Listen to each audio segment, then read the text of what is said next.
বাইকে বা গাড়িতে না, বোতলে দিতে হবে পেট্রোল। বোতলে পেট্রোল দিতে অস্বীকার করায় পেট্রোল পাম্পের কর্মীর ওপর হামলা। ঘটনা রবিবার বিশালগড় পেট্রোল পাম্পে। ঘটনার বিবরণে জানা যায়, রবিবার বিকেলে বিশালগড় এসডিএম অফিস সংলগ্ন পেট্রোল পাম্পে বোতলে পেট্রোল না দেওয়ার ফলে পাম্প কর্মী রাকেশ দাসের ওপর হামলা চালায় ববি খান নামে এক যুবক।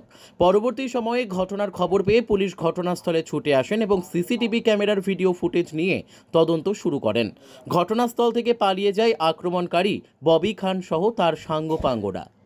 আইসে লাইন ধরছে, লাইন ধরে সেটা কইতেছে তেল দিতাম। এবারে তাই মুখা খুলছি, খুলনে পরে তাই মুখা দিও না, বোতলে তো আমরা কিছু বোতলে দেওয়ান যেত না।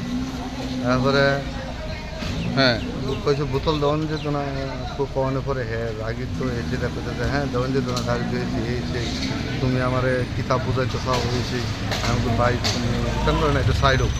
ম্যানেজারের লোক আলাপ করে, ম্যানেজারেরও কথা দাম দিচ্ছে না দাম দিয়েছে আইসিরা আমার গাও ধাক্কা মারছে, ধাক্কা দিয়ে তোর তেল বেঁচে তুমি এসে এরকম আপনি মারধর করছে? মানে এমনি ধাক্কা মেরে দিছে, ধাক্কাতে ভালো নেই মতো। কে করছে এটা? তার চিনছেন? লোকটারে চিনছি না, লোকটা মনে হয় এসব সাইডে আমরা এনে কম কি নিয়ে আসলো? তেল বোতো খালি গাড়ি। গাড়ি নিয়ে আসলো? হ্যাঁ গাড়ি নিয়ে এসে কি তেল বোতো আসলো? পেট্রোল। পেট্রোল বোতো আসলো। এটা কোন বিওসি? এটা কোকো বিশালগড়। হ্যাঁ, কোকো বিশালগড়। কোনখানে এটা বিওসিটা? এটা বিএসিটা বিশালগড়। এটা আপনার এইচডিএম অফিসের লগে, মানে এসডিএম অফিসের সামনে। ডিএসএফ ক্যাম্পের লগে। কি নাম আপনার? রাকেশ দাস।